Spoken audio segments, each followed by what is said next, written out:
आज थोड़ा सा माइक वालों को पता नहीं था, है ना। 3 का मतलब है कि लगभग अपन 2:50 पे आ जाएंगे। तो एक छोटा सा रिकैप कर लेते हैं ना, सुबह से जो चर्चा हुई, और उसके बाद सोम भाई आगे बढ़ाएंगे इसको।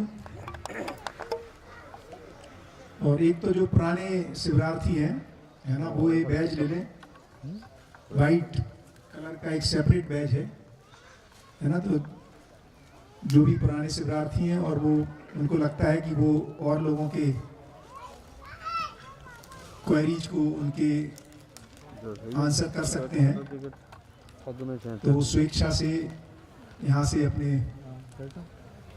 मंच से ले लें बैज।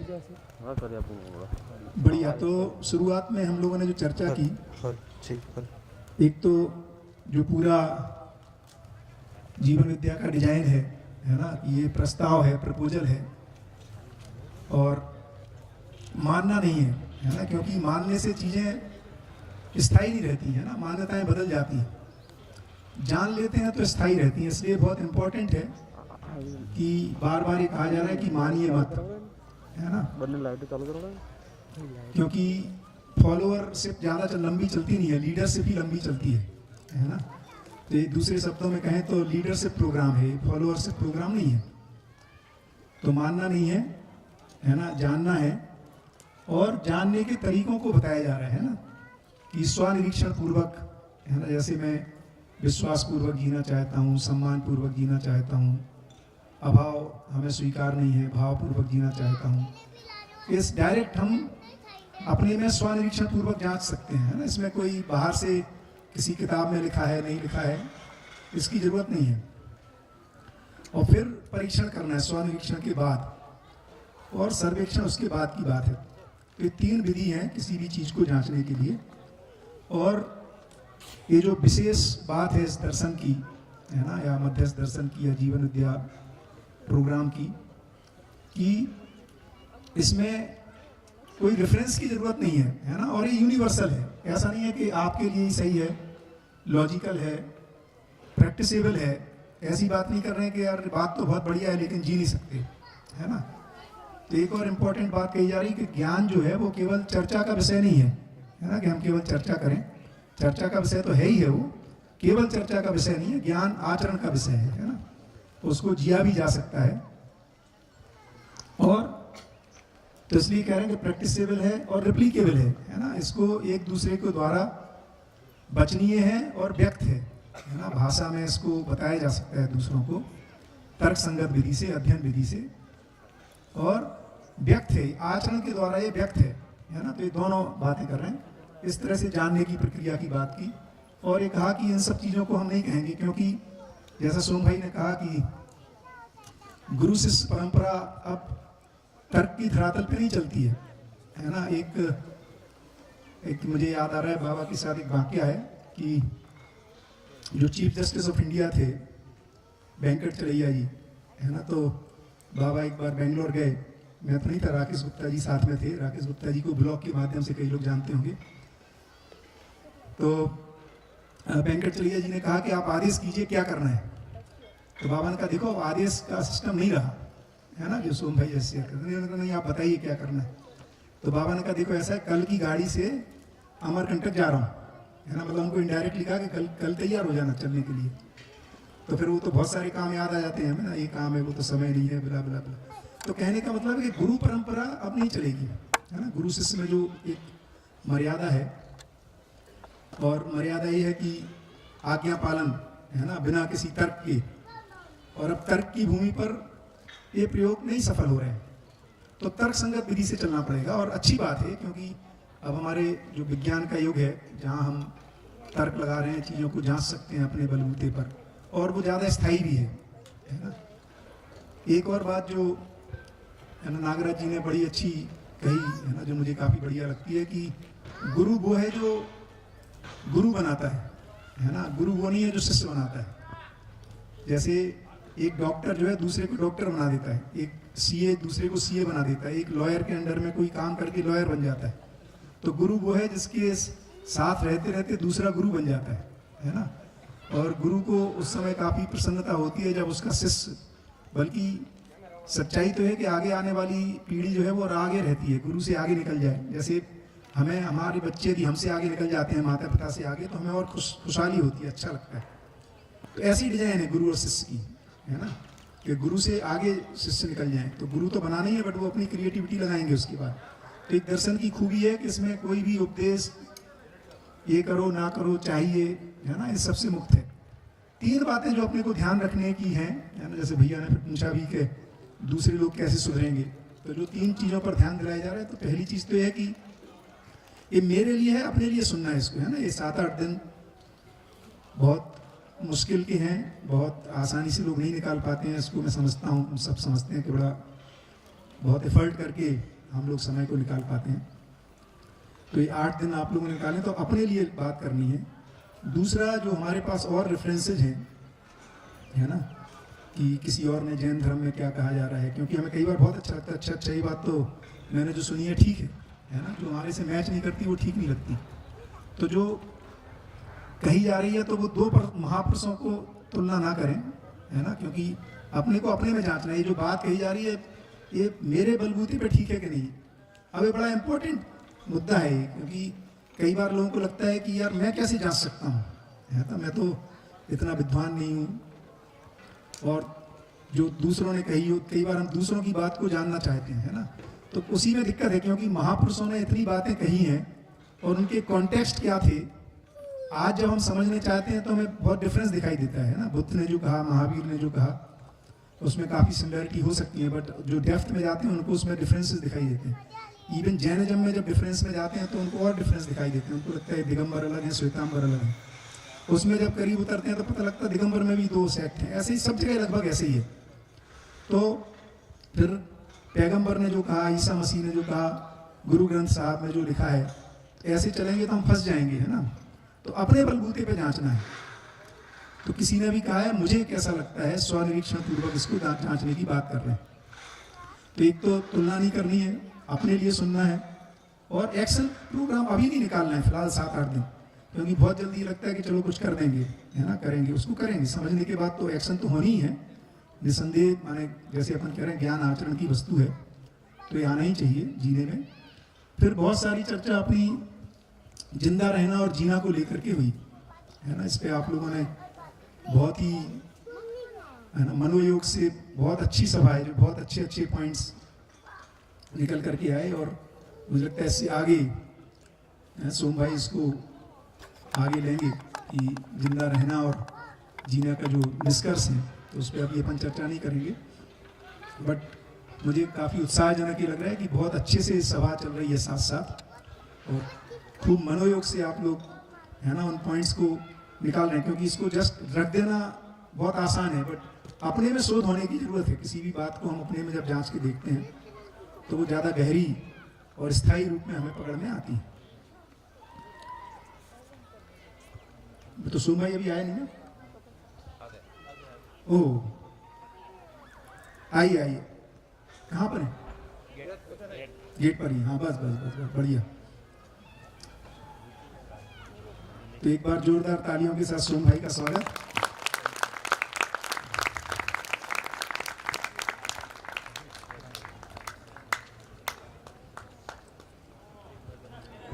थोड़ो समय मिलो से त्या बात कर दूं। जिस लोगों की गाड़ी कार बीच में पड़ी है वो पार्किंग में रख दे प्लीज, फटाफट। ये जो है वो रास्ता है, बिल्डिंग के पास भी जो भी गाड़ी है वो हटा दे मेहरबानी करके।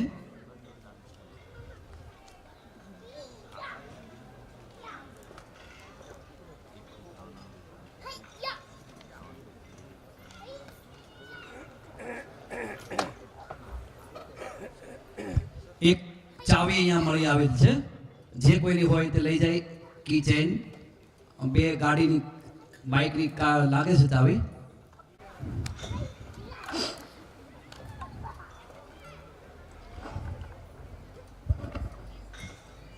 ब्रेक के पहले हम चर्चा कर रहे थे। हाँ, देखिए मैं कहना चाहता हूँ कि हम किसी एड्रेस पे निकलते हैं, किसी के यहाँ पहुँचना चाहते हैं, तो हम निश्चित करते हैं। हेलो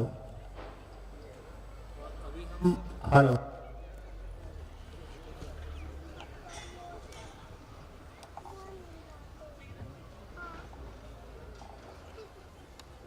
हेलो तो यदि जिंदगी का एड्रेस ही गलत है या इनकम्प्लीट है, अधूरा है, तो हम कितने भी एफर्ट करें हम मंजिल पे नहीं पहुंचेंगे। तो मैं ये कहना चाहता हूं कि हार्ड वर्क सफल नहीं होता है, नहीं हो रहा है ना।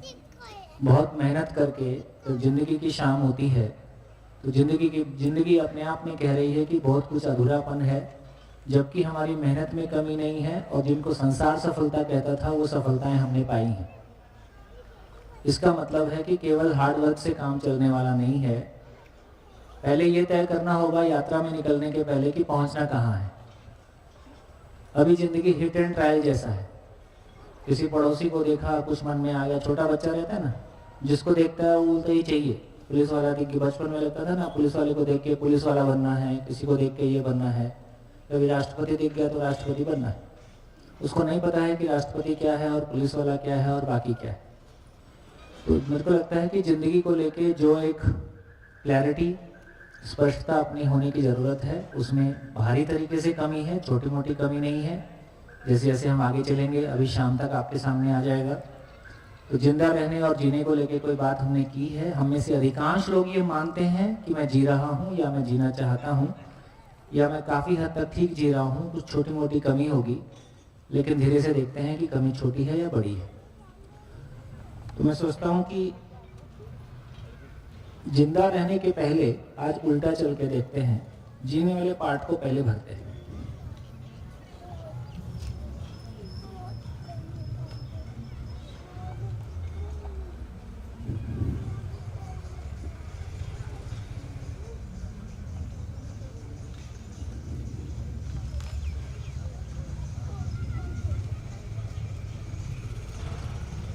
देखिए, जिंदा लगने वाले पार्ट को अब मैं विधिवत चाहता हूं, और आप सभी कोशिश करेंगे कि हम साथ साथ चलेंगे। और जो भी मैं लिखता जाता हूं प्रस्ताव ही है, अपने में जांचते जाएं। देखिए, दो शब्द हम सुनते हैं, अच्छा लगना और अच्छा होना। क्या फर्क है दोनों में? अच्छा लगना और अच्छा होना।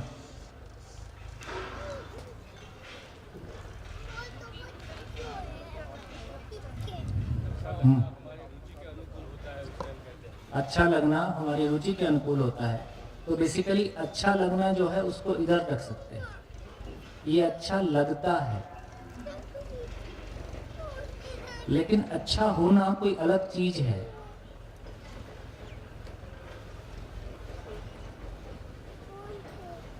तो जिसको जीना कह रहे हैं, अच्छा लगना और अच्छा होने में और कोई अंतर दिखाई देता है?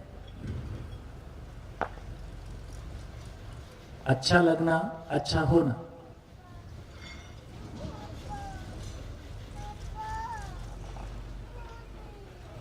माइक जिसके हाथ, माइक पकड़ लीजिए आसपास। अच्छा लगना सब्जेक्टिव है, बहुत बढ़िया। अच्छा लगना सब्जेक्टिव है, ये सबके लिए अलग अलग है। ये बहुत अच्छी बात आपने बोली। अच्छा लगना सबके लिए अलग अलग है, सब्जेक्टिव है। जब हम अच्छा होने की बात करते हैं, ये सबके लिए एक जैसा है। बहुत बढ़िया, एक अच्छा पॉइंट आपने दिया। अच्छा लगना है, अच्छा लगना बहुत अच्छा आपने कहा कि व्यक्ति, वस्तु और परिस्थिति के साथ जुड़ा हुआ है। लेकिन अच्छा होना इंडिपेंडेंट है। अच्छा होना इंडिपेंडेंट, बहुत बढ़िया, गुड। अच्छा लगना सर, आप जो बोल रहे हैं पहले हाथ उठा दें, पता चल जाए हैं किधर। अच्छा, हाँ। अच्छा लगना यानी झूठ हो सकता है, और अच्छा होना यानी गारंटेड सच हो सकता है। हाँ, जो आप कह रहे हैं अच्छा होना अच्छा लगता ही है, लेकिन अच्छा लगना अच्छा हो ऐसा जरूरी नहीं है ना। Yes. अच्छा लगना में ये, अच्छा होना में ये गारंटी है कि वो अच्छा। लेकिन अच्छा लगना, एग्जाम्पल को दे सकते हैं?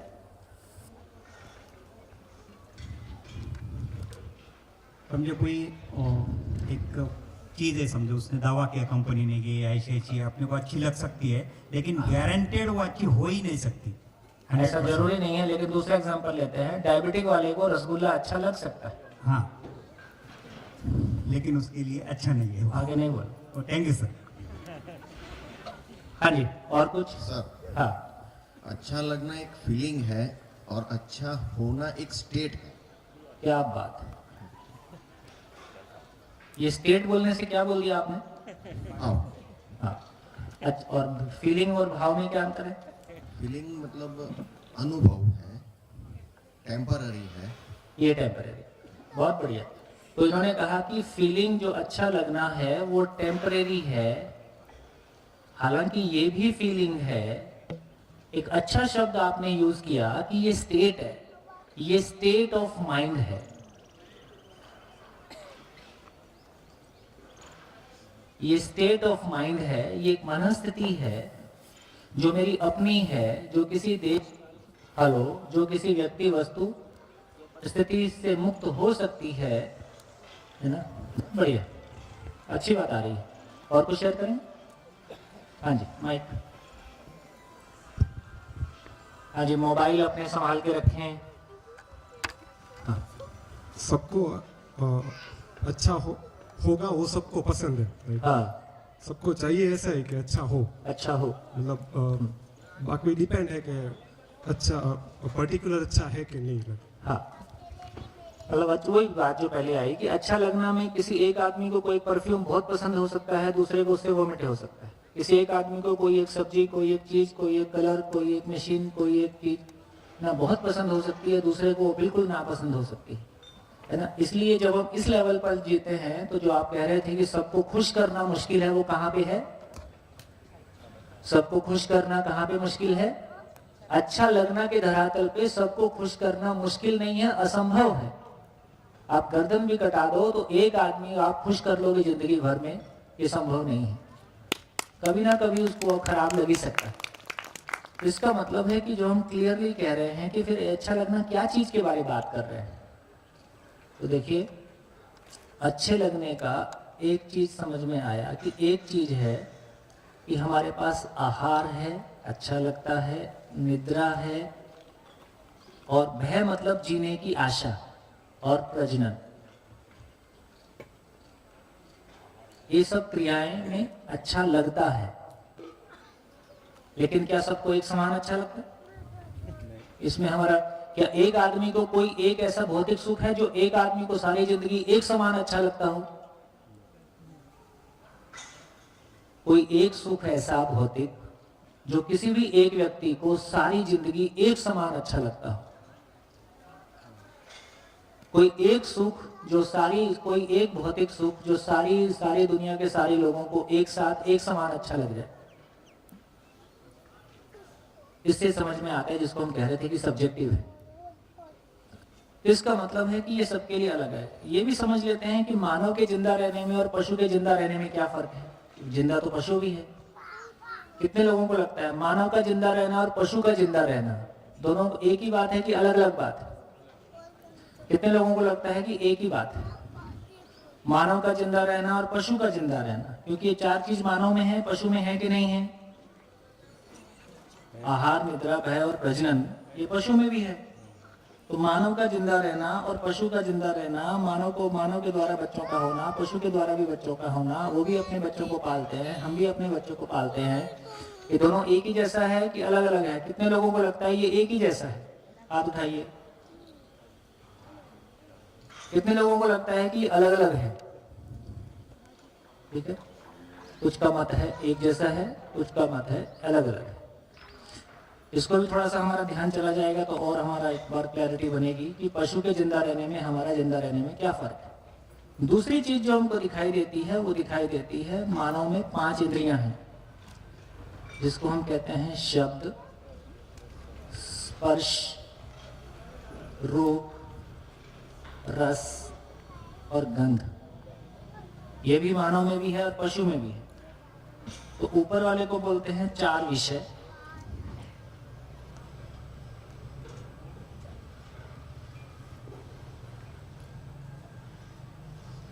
इसको बोलते हैं 5 इंद्रियां।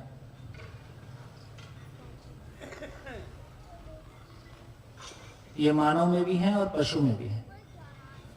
दोनों एक ही जैसा प्रयोग करते हैं कि अलग अलग प्रयोग करते हैं? हाँ जी, कैमरा आप ध्यान रखें, है ना। जब भी मैं कुछ बोर्ड पे लिखता हूं तो मेरा फेस दिखाने की जरूरत नहीं है। आप शादियों की शूटिंग तो नहीं करते? सब करते हैं हम तो। सब करते हैं। तो शादियों की शूटिंग करते हैं ना, वो दूल्हे टाइप बोलने वाले को दिखाते हैं। तो यहाँ कंटेंट पूरा दिख जाए। हाँ जी, बहुत बढ़िया। ये दोनों पशु में भी है, मानव में भी है, लेकिन दोनों एक ही जैसा है कि अलग अलग है? देखिए, बड़ी सभा है, मैं कह देता हूं, और सभा में से कोई कहना चाहता है तो स्वागत है। ठीक,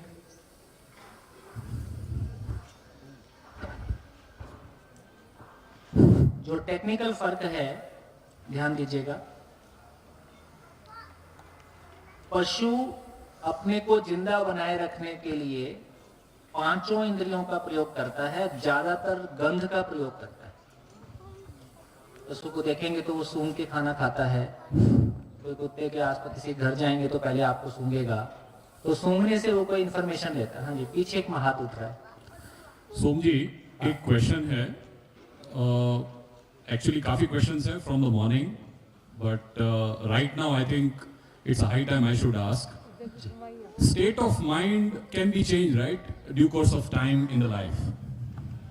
So I'm really confused between जिंदा रहना and जीना. कोई नहीं, अभी धीरे धीरे चलने देते हैं। ये भी स्टेट ऑफ माइंड है, ये भी स्टेट ऑफ माइंड है।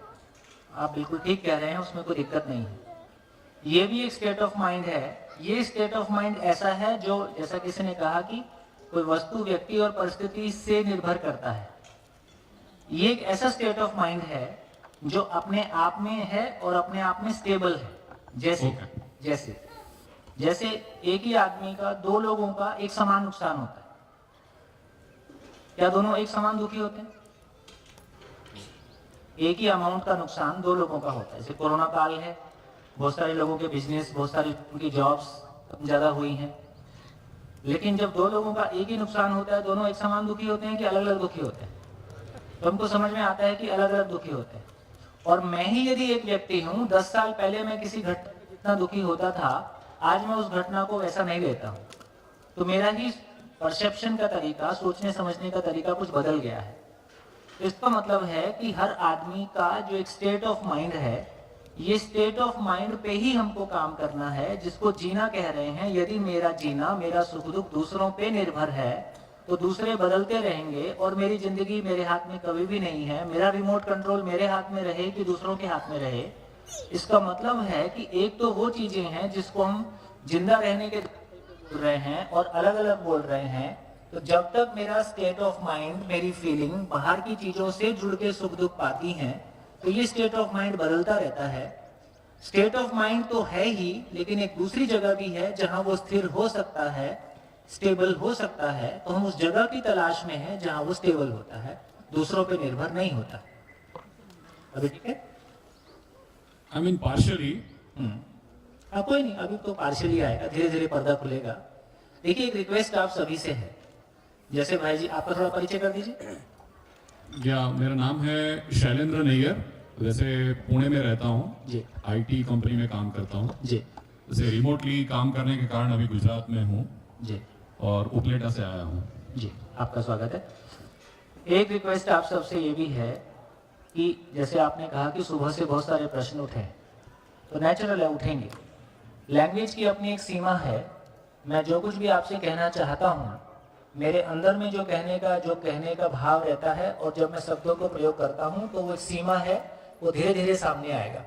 जैसा कि मैंने कहा कि पहले दिन से आखिरी दिन तक केवल हम एक सेंटेंस कन्वे करने की कोशिश करेंगे कि एग्जिस्टेंस इज को एग्जिस्टेंस।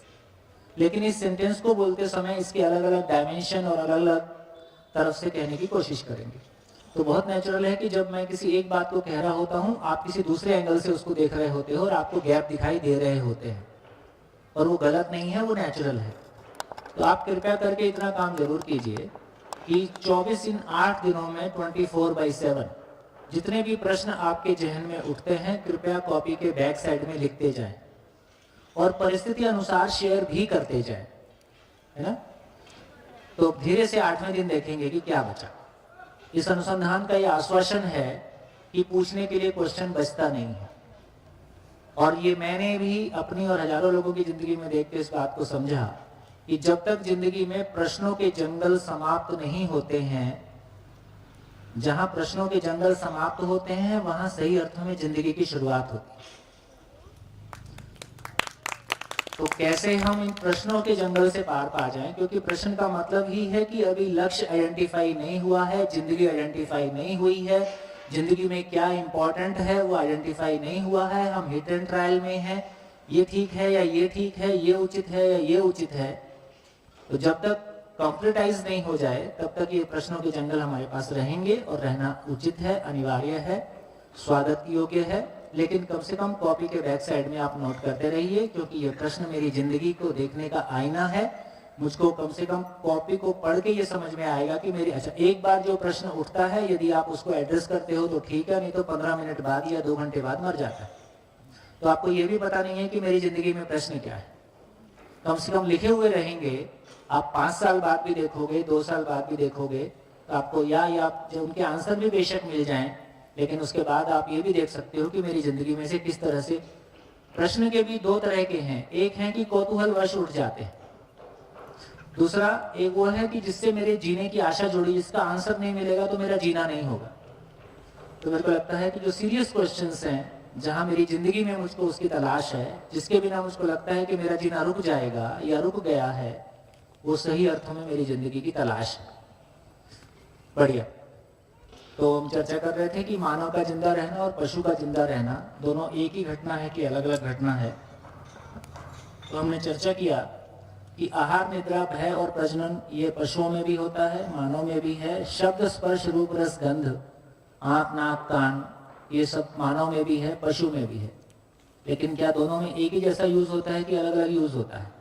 तो मैं आपके सामने कहता हूँ और फिर देखता हूँ आप में से, मैं पूछता हूँ तो कितने लोग उसको, कितने लोगों तक पहुंच पाता है। मैंने कहा कि शब्द, स्पर्श, रूप, रस, गंध को प्रयोग करके एक पशु अपने आहार, निद्रा, भय और प्रजनन को सुनिश्चित करते हुए जिंदा रहने का प्रयास करता है। फिर से एक बात, 5 इंद्रियों को 4 विषय के लिए प्रयोग करके पशु जिंदा रहने के प्रयास में है। ये बात पहुंच गई? मानव ऐसे ही कर रहा है कि कुछ और कर रहा है?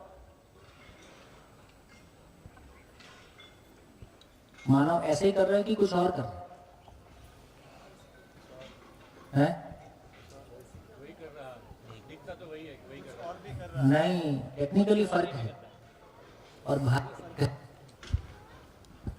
यदि मानव को देखेंगे तो मानव 4 विषयों को यूज करता है और 5 इंद्रियों को तृप्त करने के लिए 5 इंद्रियों से सुख पाने का प्रयास करता है, वो जिंदा रहने का प्रयास नहीं करता है। जैसे सुबह उठ के हम नाश्ते की तलाश में रहते हैं, आज क्या नाश्ता बनेगा, इस क्वेश्चन पूछने के पीछे आपके जिंदा रहने की आशा होती है या उसमें स्वाद क्या मिलने वाला है ये आशा रहती है?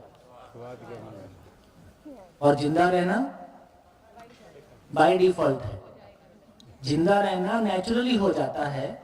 हमारा फोकस, मैं ये खाऊंगा तो जिंदा रहने के लिए खाऊंगा, ऐसा खाता हूं, ऐसा नहीं खाता हूं। ये खाऊंगा तो मजा आएगा, जिंदा रहना बाय प्रोडक्ट है। पशु के लिए जिंदा रहना मेन प्रोडक्ट है, मानव के लिए जिंदा रहना बाय प्रोडक्ट है। इसलिए पशु को कोई ट्रेनिंग देना नहीं पड़ता है कि तुमको क्या खाना है, क्या नहीं खाना है, कब खाना है, कितना खाना है। हमारी सारी पीएचडी होने के बावजूद हमको नहीं पता कि क्या खाना है और कब खाना है और कितना खाना है। ताली बजा सकते हैं।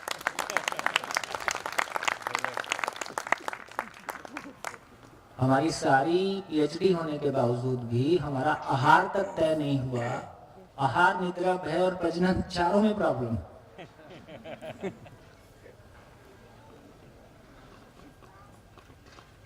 तो इससे एक बात समझ में आई, अब मेरे को लगता है आपके लिए हेलो एक और ओपनिंग यहां से बनती है। ऐसा क्यों है कि पशु में जिंदा रहना प्राइम है, मानव में सुख प्राइम है? ऐसा क्यों है?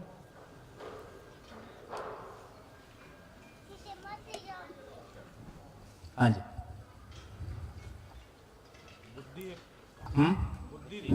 बुद्धि है। किसने बोला? कितने लोगों को इनकी बात से ठीक लगता है कि मानव में बुद्धि है, इसलिए मानव, बुद्धि मतलब अभी इनका बुद्धि से मतलब सोचने की सामर्थ्य। तो आपने कहा कि मानव के पास दो चीजें हैं। एक चीज है सभी मानव के पास बाय नेचर दो वरदान मानव को प्राप्त हैं।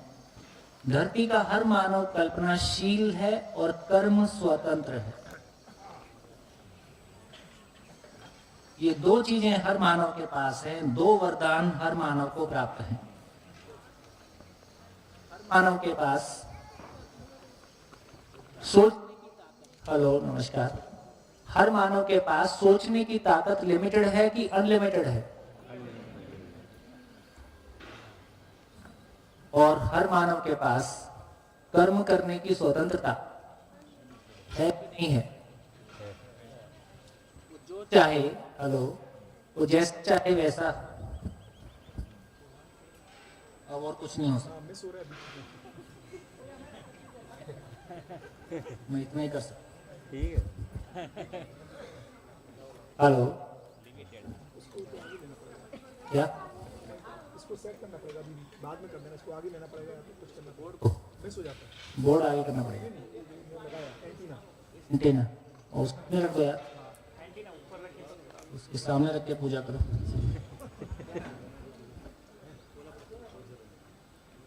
चले ओके, ये टेबल पे रख दो।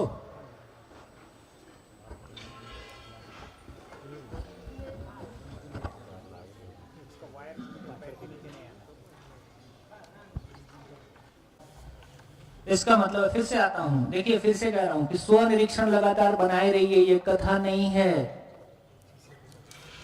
मैं जितनी मेरी जिम्मेदारी है उससे ज्यादा जिम्मेदारी आपकी है ना?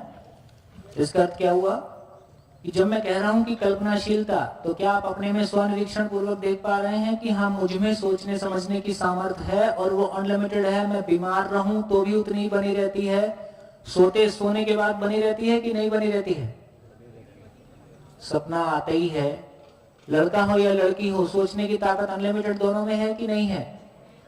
है ना? लड़का हो या लड़की हो या और कुछ भी हो, है ना? थर्ड जेंडर की जो भी सारी बातें हम कर रहे हैं, किसी में भी, किसी भी मानव में सोचने समझने की क्षमता, कितना भी सोचें मेरी सोचने की क्षमता खत्म हो गई, ऐसा नहीं होता है।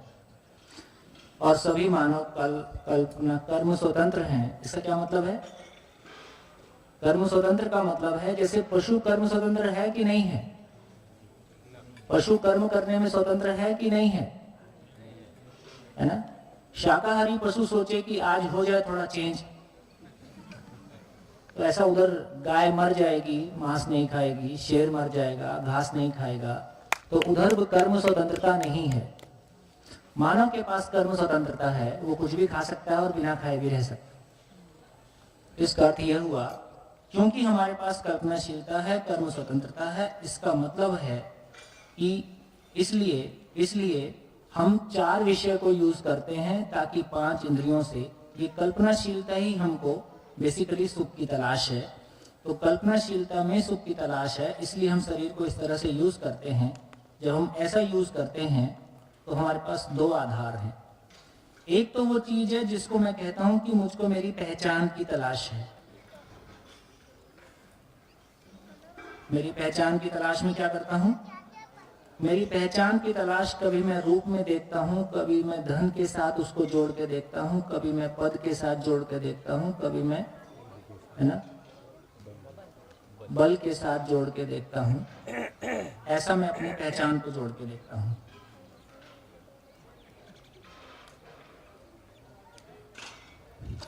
हमारी रोजमर्रा की जिंदगी में देखें, जो मुझको मेरी पहचान की तलाश है, सम्मान की तलाश है, अपनी व्यावहारिक जिंदगी में देखें कि मैं अपना सम्मान और मेरी पहचान को कहाँ से सुनिश्चित करता हूँ, कहाँ से पा रहा हूँ, क्या चीज होने से मैं महसूस करता हूँ कि अब मैं सम्मानित हूँ या मेरी पहचान समाज में हो गई है। यही चार है कि कुछ अलग है। उसमें रूप का डोमिनेशन काफी हमको दिखाई देता है ना। और रूप कहाँ तक जाता है? मेरी शक्ल तो पहले रूप इतना होता था, आजकल नीचे तक हो गया।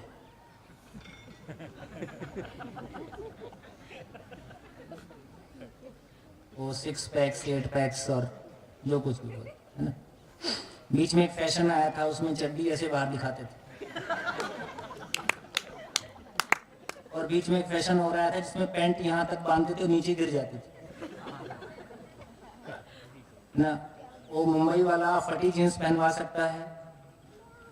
मैं नहीं कह रहा, अभी मैं किसी चीज के बारे में टिप्पणी नहीं कर रहा हूं, मैं सिर्फ ये कह रहा हूं कि रूप को लेके कितना हम अपने में स्वनिरीक्षण करें कि रूप को लेके कितना अधिक प्रभाव हम सबके ऊपर है। यदि पूरे घर में देखें तो शायद, पूरे बाथरूम में भी देखें तो शायद ये मरी हुई कोशिकाएं हम लोग बायोलॉजी में पढ़ते हैं, और ये जिंदा कोशिकाएं हैं ऐसा हम बायोलॉजी में पढ़ते हैं। तो मरी हुई कोशिका की सेवा ज्यादा है कि जिंदा कोशिका की सेवा ज्यादा?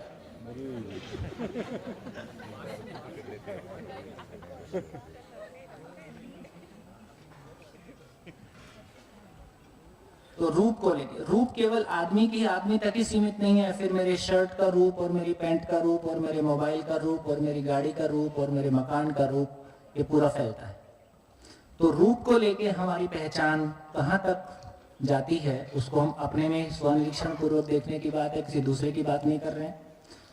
धन को लेके हमारी पहचान कहाँ तक जाती है, पद को लेके, बल को लेके, इसके अलावा कोई पहचान का आधार सामाजिक रूप में हमारे पास है तो बताइए। समाज में इसके अलावा और कोई पहचान का आधार है तो बताइए, जो व्यवहारिक रूप में आप जिसको जीते हैं। यश और कीर्ति, यश और कीर्ति पद और बल के, पद और धन के साथ ही जुड़ा है। सारा यश कीर्ति इतना ही है। उम्र, एज को तो गया जमाना। अभी वेस्टर्न कल्चर आया है तो भारत में कम से कम उम्र के आधार पर सम्मान देने की परंपरा थी। अभी तो यदि मेरा बॉस है या कोई भी है, नाम लेके ही बात करने को ज्यादा मॉडर्निटी मानते हैं। तो उम्र वाला मामला अब धीरे धीरे लग गया। विचार के आधार पर आप अपने मोहल्ले में सम्मान पाते हो क्या? आपके पास अलग विचार है? आपके मोहल्ले में आपका सम्मान किस बात के आधार पे होता है? आप कैसा महसूस करते हैं कि हाँ मोहल्ला मेरा मोहल्ला मेरे को सम्मानित करता है इस बात के आधार? ज्ञान का क्या मतलब है? हेलो सर, मैं बोलूं? ज्ञान का मतलब है कि जब तक इतना बड़ा मंच नहीं लग गया है तब तक आपके पास ज्ञान है, इसका भी प्रमाण नहीं है। ज्ञान की पहचान हो कहां से रही? सोम भाई की पहचान, अरे वही तो कह रहा हूँ, सोम भाई तो 20 साल से ऐसे ही हैं, आप तो अभी पहचानने लगे हो। हेलो सर, तो जब मेरे पास ये इतना बड़ा मंच नहीं था तब कोई नहीं पहचान रहा था। घर वाले भी बाद में पहचानना शुरू कर रहे हैं, मोहल्ले वाले तो बहुत मुश्किल है। तो सारी पहचान हमारी प्रभाव से जुड़ी हुई है। ये प्रभाव भी धन और पद के प्रभाव है। स्वतंत्र रूप में आदमी की पहचान होती हो, अपने घर में पहचान खोजनी पड़ती। विचार के आधार पर कैसे पहचान नहीं होती है? बताओ कैसे होती है? कहाँ हो तुम? हाँ बताओ कैसे होती है? मतलब हम जहाँ जिन लोगों के साथ रहते हैं, हाँ। आसपास के जिस तरह का इंटरेक्शन होता है, तो हमारी कैसी सोच है, हम किस तरह से सोचते हैं, हमारी प्रेफरेंसेस क्या है, उसके बेस पे भी हमारी पहचान होती है। ये काफी सारी सच्चाइयां ना कुछ शादी के बाद समझ में आती हैं, कुछ जॉब के बाद समझ में आती है। एक्चुअली जब तक हम मेन स्ट्रीम में नहीं आए रहते हैं, कॉलेज लेवल तक एक अलग कल्पना लोक है। काम में भी मतलब मेरा जो अनुभव रहा है, हाँ। तो मुझे लगता है कि विचार, हाँ, यदि आपका विचार पैसा पैदा कर सकता है, यदि आपका विचार कोई इन प्रभाव, पद और धन के प्रभाव को पैदा कर सकता है। जैसे मान लीजिए मतलब जब तक मैं बहुत अच्छा हूँ पढ़ने में, तो या तो मैं आईटी चला गया कि आईएम चला गया कि मैं आईएएस कर लिया, तो समाज पहचानना शुरू करता है। उसके पहले यदि मैं हूं भी तो मुझको कोई पहचानना शुरू नहीं करता है। ये बात ध्यान में आ रही? हाँ, लेकिन जैसे अगर हम कुछ एग्जांपल ले कि मान लो जैसे मैं अगर गांधी को फॉलो करती हूँ, हाँ, या मैं ऐसी हाँ, जीवन हाँ, शैली जीऊँ कि जो सस्टेनेबल लाइफस्टाइल, हाँ, ठीक है, अब उससे ना तो बिल्कुल ठीक आज है। पे जा अभी रहा है, अभी ना मैं कल आपसे पे जा सहमत रहा है। हूँ, अभी मैं आपसे सहमत हूँ। ऐसी लाइफस्टाइल जीना शुरू करोगे तो सबसे पहले घर में क्वेश्चन शुरू हो जाएगा।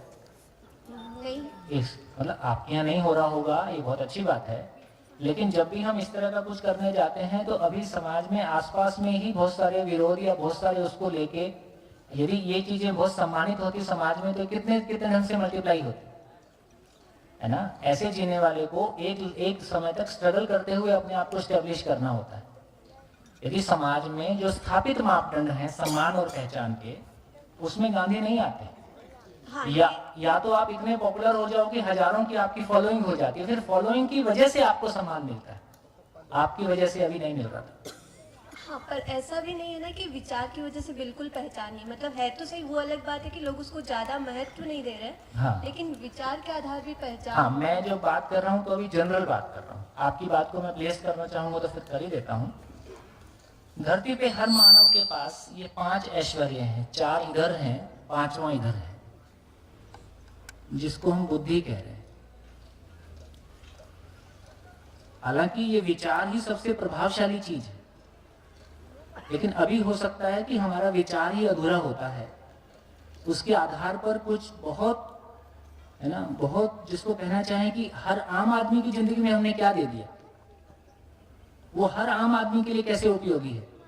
जैसे मोबाइल हर आदमी की जिंदगी में उपयोगी है, तो जो हम सोच रहे हैं वो हर आदमी की जिंदगी में उपयोगी है और उसको हमको ही नहीं लगे उसको भी लगने लगे, तो उसकी पहचान हो जाती है। ये ठीक है, किसी विचार के आधार पे अभी उसको कंसिडरेशन में रखेंगे। लेकिन समाज कैसे चल रहा है? समाज कैसे चल रहा है? समाज में जो स्थापित मापदंड है, या तो आप रूप या धन या पद या बल, इसी आधार पर मोटे रूप में कितने प्रतिशत लोग के मन में ये स्वीकृत है कि किसी विचार के आधार पर कोई पहचान हो सकती है समाज में? ऐसे लोग कितने प्रतिशत होंगे? किसी विचार के आधार पर समाज में पहचान आपने पाली है, ऐसे लोग कितने प्रतिशत पूछो। और रूप के आधार पर कितने प्रतिशत लोग पहचान की तलाश में हैं? और धन के आधार पर और पद के आधार पर? ठीक हो गया? तो हमको एक अंतर समझ में आ रहा है कि गाड़ी कैसे जा रही है। भैया एक इधर पीछे, हाँ जी, एक ऑब्जर्वेशन ऐसे दिमाग में जो आया था वो मैं बात करना चाह रहा था कि जैसे हम अभी बात कर रहे हैं कि विचार के आधार पे, थोड़ा खड़े हो जाएंगे और परिचय सही चलते रहेंगे तो उस बहाने परिचय। नमस्ते, मेरा नाम अनिरुद्ध है, भीलवाड़ा राजस्थान से हूँ। जो विचार के आधार पे हम बात कर रहे हैं, तो मुझे सिर्फ ऐसा ध्यान आ रहा है, जो मैं समझ पा रहा हूँ कि अब हमारे जो विचार हैं वो इन 4 के बारे में हमारा दृष्टिकोण क्या है, रूप के बारे में, धन के बारे में, पद के बारे में, बल के बारे में। ये भी हो सकता है कि इसकी कई बार ये होता है कि इसको त्याग देने के विचार को कुछ महान मान लिया जाता है, ये भी संभावना है, ऐसा मुझे लगता है। बिल्कुल, इसलिए मैंने वो कॉलम डाला था कि आपका जो विचार है वो आम हर आदमी को क्या दे रहा है, हर आदमी की जिंदगी में वो कैसे उपयोगी है। और उस विचार की वजह से आप विशेष हो गए हैं, इसलिए लोग आपको पहचानने लगे हैं, ये भी एक अलग तरह की बात हो सकती है। लेकिन यदि जनमानस में देखें तो हमारे पहचान के आधार कैसे बने हुए हैं वो हम देख सकते हैं। हाँ जी, जस्ट क्यूरियोसिटी प्रशंसा जो है, प्रशंसा, हाँ, वो कहाँ पे पद में डाल सकते हैं अभी, या बुद्धि में आएगा? नहीं, अभी जो रूटीन में चल रही है वो तो यही 4 में खत्म हो जाता है। सो प्रशंसा, there are some people right who are hunger for appreciation. वो इतना ही है, इसी के लिए, ओके, इसी के लिए है ना, इसी के लिए। बढ़िया, आगे बढ़े। हाँ जी, जो विचार के बेस पे मुझे लगता है कि इवन रिलीजन्स और फिलॉसफीज जो आम लोग इतने लोग फॉलो करते हैं, बहुत रिलीजन के बहुत फॉलोअर्स होते हैं, तो उनको लाइफ में फेथ मिलता है जिसके थ्रू वो मतलब बहुत कठिनाइयों को जी जाते हैं। तो वो फेथ एक विचार है जो जिसको वो पकड़ के रखे हैं, उसके थ्रू लाइफ को आगे बढ़ रहे हैं। हाँ, तो उसको वो अपने में पहचानते हैं ना, तो वो मेरी खुद की पहचान है, मेरे खुद के बारे है, लेकिन समाज में जब मैं उस पहचान को देखने जाता हूँ तो अभी कोई नहीं पहचानता या नहीं पहचानता है। जब समाज में लोग स्वीकृत है, मैं तो अपनी कहानी कह सकता हूँ ना। जब मैंने जॉब से रिजाइन किया है और ये सब कुछ ढूंढने की तलाश की है, तो सबसे ज्यादा प्रॉब्लम घर में ही आ रही है। वो हमारे दुश्मन नहीं है, वो हमारा भला चाहते हैं, अच्छा चाहते हैं। किसी बच्चा किसी खतरे में ना पड़ जाए, किसी परेशानी में ना पड़ जाए, उससे डरते हैं। तो मुझको लगता है कि जब तक हम परिवार में भी रूप बल धन पद की तलाश में रहते हैं, तो परिवार को लगता है ये नॉर्मल है। किसी विचार की तरफ जाते हैं तो परिवार को भी लगने लगता है ये अब नॉर्मल हो गया। ये स्थिति है अभी विचार की भी। हाँ, जैसे हमारे बॉस ने हमको समझाया जी। बढ़िया, आगे चलो। हाँ, जय हिंद सर। जय सर ये है कि मैंने एक खुद से सेल्फ एक्सपीरियंस्ड है। जब तक मैं अपना नाम ही बताती हूँ, वैशाली ठक्कर, यूजुअली मैं डॉक्टर शब्द का प्रयोग नहीं करती हूँ, तो थोड़े एक्सप्रेशंस अलग रहते हैं। देन ये है कि जब मेरा पद उनको पता चलता है कि शी इज वर्किंग, तो उनका तुरंत बदल जाता है। But I have like worked with a community who are labours, और अपने समाज में जो मतलब जिसको निम्न माना जाता है, अपनी कार्यशैली या उनके पास पैसे नहीं है, तो वो मुझे लगता है कि उनको उनके होने से, डॉक्टर होने नहीं होने से कोई फर्क नहीं पड़ता। मैं व्यक्ति कैसी हूँ नहीं, या तो उनको डॉक्टर होना समझ में ही नहीं आता है। हाँ, उनको मैं कैसे, इसलिए उनको फर्क नहीं पड़ता। ऐसा नहीं कि उनको नहीं पड़ेगा, वो उससे उठ गए हैं, ऐसा नहीं है। अच्छा, उनको डॉक्टर होना क्या है ये समझ में। ऐसे अनिरुद्ध भाई IRS ऑफिसर है। अच्छा, वो अपनी पहचान नहीं बताएंगे क्योंकि उनको पता है कि अब यहाँ से कोई ज्यादा मतलब नहीं। ठीक है, इसका मतलब है कि इसका, और गलत नहीं है, मैं इसको गलत कह रहा हूँ, ऐसा भी नहीं है। नहीं है। देखो, रूप तो इसमें से भी यदि देखें तो दो चीजें ऐसी हैं जो हमको बाई नेचर मिली हैं। रूप मेरा जैसा भी है, जैसी भी मेरी हाइट है और जैसी भी मेरी शक्ल है, इसमें मेरा कोई योगदान है क्या? जैसे मेरे माँ बाप थे वैसा है। अब मैं इसको अपनी शक्ल बता बता के पहचान पाना चाहता हूँ, ये मेरी मानसिक दिवालियापन है। भाई इसमें मेरा कुछ है नहीं ना, ये कोई मेरा अर्जित किया हुआ नहीं है। जैसे मेरे माँ बाप थे वैसा मैं, मेरी हाइट है वैसा मेरा शरीर है। तो बेसिकली जब हम रूप की बात करते हैं, ये तो बहुत फैमिली से आया है, ये तो शरीर से आया है। धन पद और बल की बात करते हैं तो बल भी किसी हद तक फैमिली से आता है, किसी हद तक फिर थोड़ा सा आप अपना शरीर को और बेहतर बना सकते हैं। जैसे आजकल जितना भी जिम चलता है, ये हेल्दी होने के लिए है कि ज्यादा आकर्षक दिखने के लिए? आकर्षक दिखने के लिए। क्लियर हो गया? तो ये भी कहीं ना कहीं रूप में शामिल हो गया फिर। ठीक हो? ये धन और पद, ये दोनों हमारे अर्जित किए हुए हैं। अब धन कैसे पाया है और पद कैसे पाया है, तो आदमी ने कोई तो एफर्ट किया है। कोई एफर्ट गलत डायरेक्शन का भी हो सकता है, लेकिन कम से कम उसने कोई अचीवमेंट पाई है। तो जिसके पास धन भी नहीं है, पद भी नहीं है, बहुत नेचुरल है कि उससे धन पद वाला ऊंची जगह में रहेगा। इसमें क्या गलती है? ये गलत नहीं है, मैं इसको गलत नहीं बोल रहा हूँ, लेकिन बस इतना कह रहा हूँ कि ये अच्छा लगना है, अच्छा होना विशेष है, उसकी चर्चा करेंगे। तो पद होना कोई खराब बात है ऐसा नहीं कहा जा रहा है। आपने कोई मेहनत करके आप डॉक्टर हुए हो, कोई मेहनत करके आप IRS ऑफिसर हुए हो, है ना, और आप कोई अच्छा परफॉर्म कर ही सकते हो, वो अपॉर्चुनिटी रहती ही है। आप उसका दुरुपयोग करते हो, ये आपके माइंडसेट की बात है ना, उसकी चर्चा बाद में करेंगे। लेकिन ये हमको दिखाई देता है कि अभी पहचान के आधार क्या है समाज में, इस पे हमारा ध्यान जाता है। तो विचार अभी तक पहचान का आधार कहें। परिवार में आप कुछ अच्छा सोचने लगे, उससे आपका मोहल्ला आपके विचार को पहचानता है। अभी हमारे परिवेश में किसी आदमी के विचार को तब पहचाना जाता है जब उसकी फॉलोइंग हो जाती है, नहीं तो घर में सवाल उठते हैं उस आधार पर आप, है ना। चलिए अब आगे बढ़ते हैं। हाँ इधर। हाँ, या मेरा नाम विजय है। रूप धन बल पद के ऊपर बहुत सारी चर्चा हो ही रही है, तो समाज में ऐसा हुआ क्या कि एकदम से इसके ऊपर बहुत ज्यादा फोकस हो गया? ऐसी मानसिकता बनी क्यों? बनी अचानक नहीं हो गया, पहले से ही है, तो नई बात थोड़ी है। जब से आदमी धरती पे है, देखो आदमी कबीले में रहता होगा, शेर आ गया होगा, कोई आदमी शेर से लड़ा होगा तो उसमें बलशाली हो गया, वो कबीले का सरदार हो गया, ऐसे सब आगे बढ़ा। फिर आपको सुविधा चाहिए थी, आपको सुविधा चाहिए तो एक आदमी ने बहुत मेहनत करके कोई चीज क्रिएट कर दी, है ना, उसने सुविधा उपलब्ध कराई तो वो दूसरे लोगों को भी उपलब्ध कराने लगा, तो धन मतलब सुविधा। तो ये कोई आज की बात नहीं है, हमेशा से ही।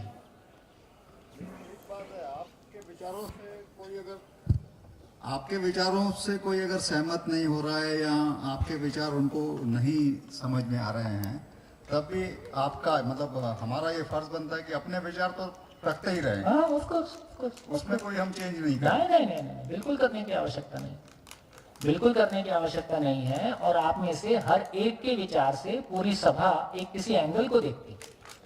अभी मुख्य काम यही है कि कम से कम हमारे पास जो सोचने समझने की अनलिमिटेड ताकत है, उसके डिफरेंट एंगल तो हम देख सकें।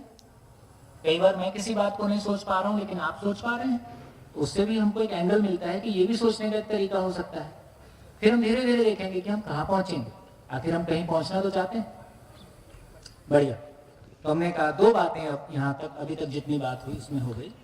एक तो ये कि जिंदा रहने के धरातल पर एक हमारे पास सुख का आधार है कि इंद्रियां सुख का आधार हैं, और सम्मान और पहचान का आधार रूप, बल, धन और पद है। ठीक, अब ये बताइए कि पहचान हम कैसी चाहते हैं, स्थायी हो कि अस्थायी हो? सम्मान हम कैसा चाहते हैं, टेम्परेरी हो कि परमानेंट हो? आवाज आने दो। और ये भी क्लैरिटी बनती है कि ये चारों चीजें परमानेंट हैं या बदलने वाली हैं? बदलने वाली हैं। तो क्या चीज की क्या स्थिति है? क्या चीज की स्थिति है? जो चीज अपने में परिवर्तनशील है, ये सारी चीजें अपने में परिवर्तनशील है।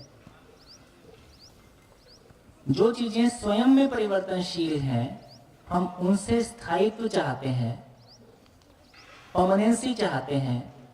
क्या ये होने वाला है? क्या ये होने वाला है?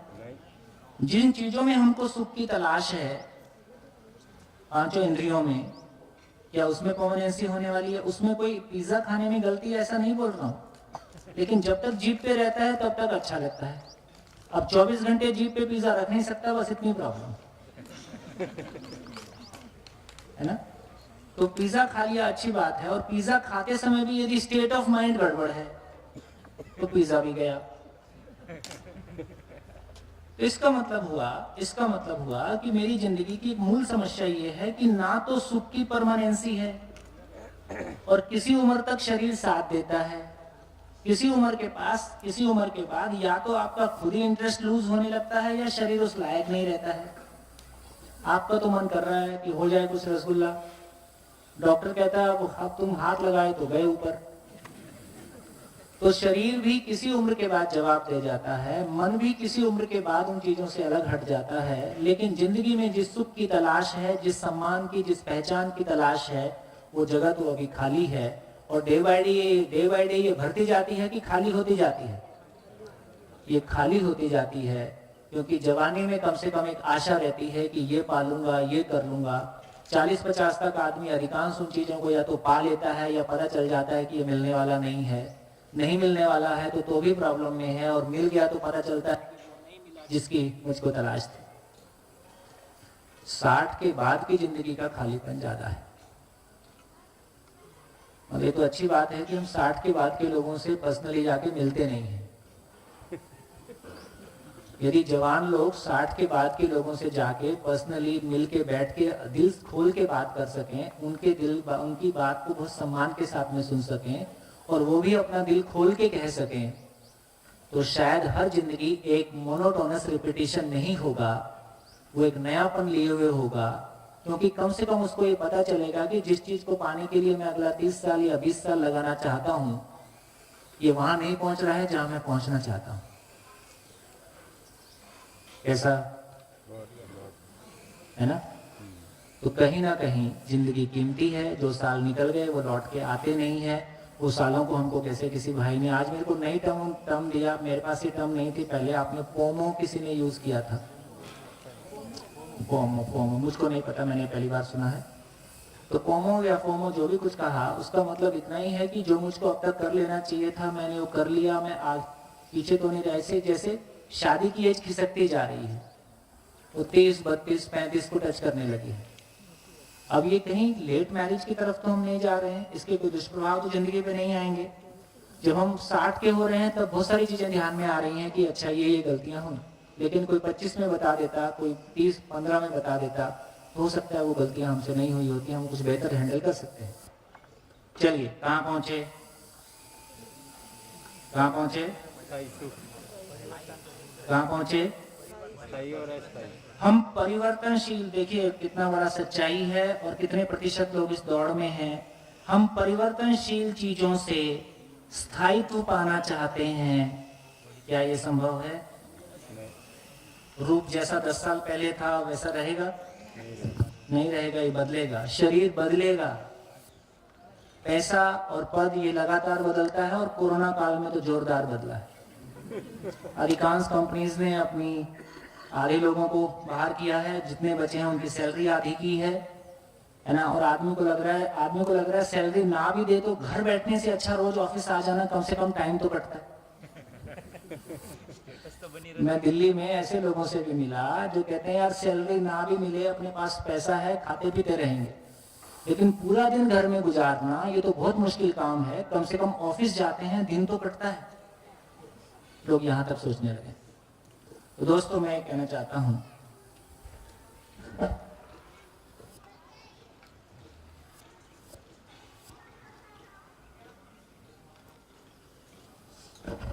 तो इसमें 3 फ्री गिफ्ट आ रहे हैं। एक फ्री गिफ्ट भूतकाल की पीड़ा, दूसरा वर्तमान से विरोध, तीसरा भविष्य की चिंता।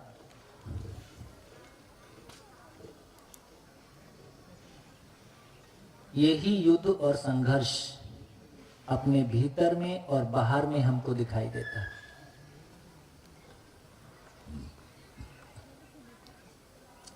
ये जिंदा रहने के धरातल पर हमारी दुनिया के हाल हैं। सारी सफलताएं फाइनली कहां पहुंचेंगी? ऐसे में अब कितने माँ बाप से मिलता हूं जिन्होंने बहुत मेहनत करके सारी जिंदगी खूब पैसा कमाया, अपने बच्चों के लिए कमाया, और बच्चा जवान होके कहीं बाहर जॉब में चल दिया और वो कहता है कि पापा मेरे को आपके पैसे की जरूरत नहीं है। या उसने ऐसा प्रोफेशन खड़ा किया जिसके बारे में उसको लगता था कि मेरा बेटा इसको संभालेगा, बेटा कहता है मेरे को आपके प्रोफेशन में कोई रुचि नहीं है। अब उसको लगता है कि मेरी तो जिंदगी की सारी मेहनत किसी काम की नहीं है। तो ऐसी तमाम चीजें ना जो जिंदगी के किसी मोड़ पे, अब इन चीजों की आदमी कहाँ चर्चा करे, किससे कहे, अपने दर्द किससे कह दे, क्योंकि जिंदगी को लेके कोई चर्चा के मंच हमारे पास नहीं है। या तो ईश्वर प्राप्ति का एक मंच है, दूसरा मंच ये है कि है ना शरीर के साथ क्या खुशियां, क्या भोग किए जा सकते हैं। तो ऐसा हम देखते हैं कि ये हमारे जिंदा रहने के तो पद भी अधिकतम पा लिया, सबसे अच्छा पद पाने के बाद भी, सबसे अच्छा धन पाने के बाद भी क्या ये मिल जाता है? मैं नहीं कहता हूं कि ये गलत है, लेकिन ये जोर से कहता हूं कि ये अधूरा है, इनकम्प्लीट है।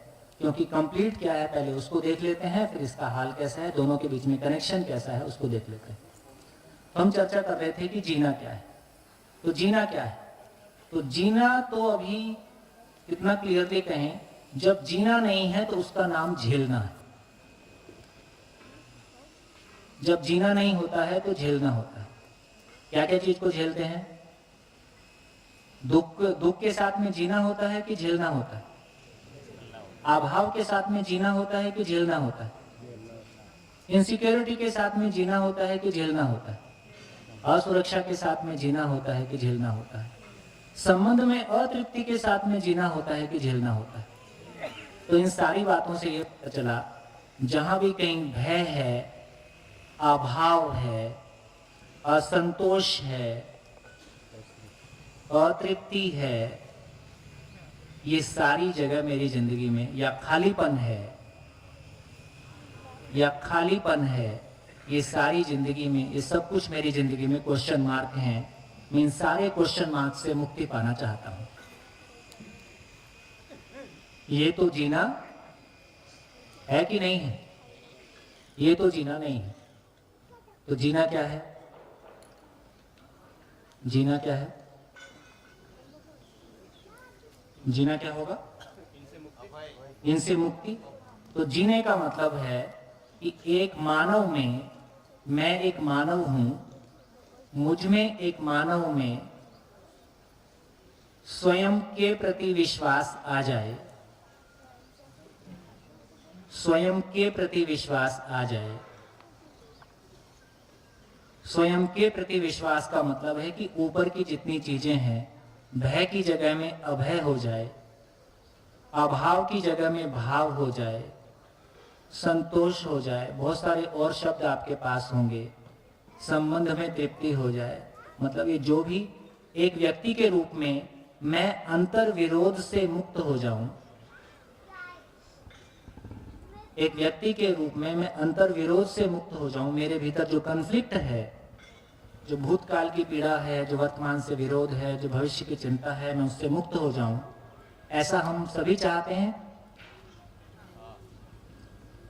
अब ये थोड़ी सी सोचने लायक कुछ कुछ चीजें हैं। मेरे को लगता है कि हम 18 के हैं या हम 24 के हैं या हम 60 के हैं, इससे ज्यादा फर्क नहीं पड़ रहा है। अभी सभी स्वनिरीक्षण पूर्वक अपने अपने में देखें। मैं एक एक करके क्वेश्चन पूछता हूं। कैसा रूप हो आपका, आपकी शक्ल कितनी सुंदर हो कि आपके भीतर कोई भूतकाल की पीड़ा, वर्तमान से विरोध, भविष्य की चिंता कभी ना रहे।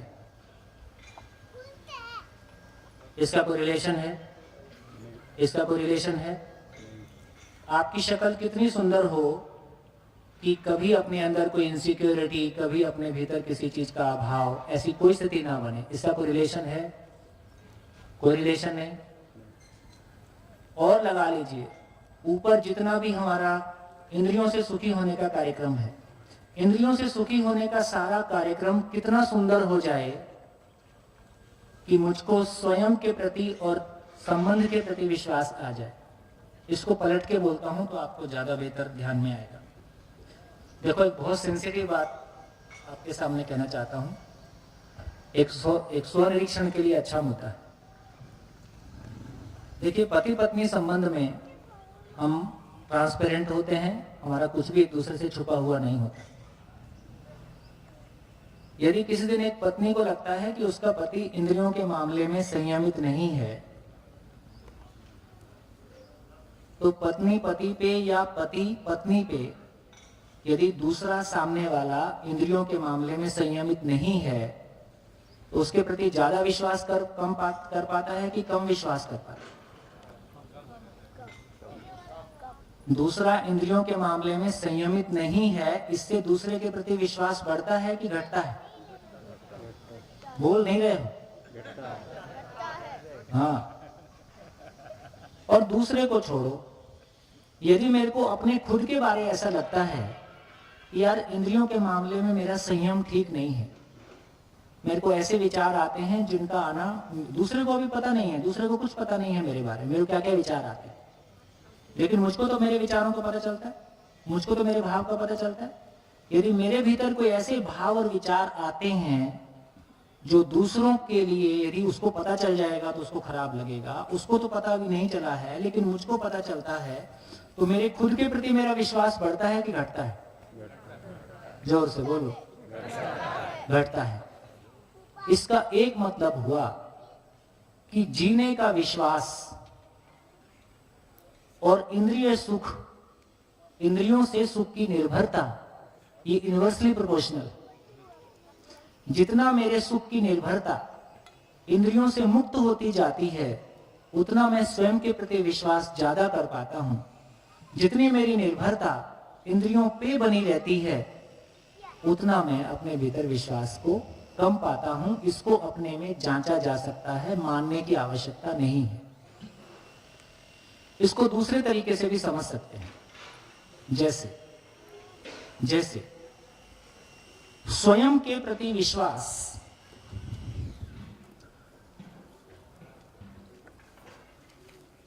स्वयं के प्रति विश्वास और खाना बनाने के प्रति विश्वास, ये एक ही चीज है कि अलग अलग चीज है? दोनों में क्या फर्क है? मैं खाना बहुत अच्छा बनाता हूं, कंप्यूटर बहुत अच्छा चलाता हूं, सॉफ्टवेयर भी अच्छा बनाता हूँ। तो सॉफ्टवेयर अच्छा बनाता हूँ और डॉक्टर के रूप में ऑपरेशन भी अच्छा करता हूँ। ये स्वयं के प्रति विश्वास और ये चीजें अलग अलग है, एक ही बात है? कैसे अलग अलग है, कौन बताए? हाँ जी, माइक लीजिए, एग्जांपल लेके बताए।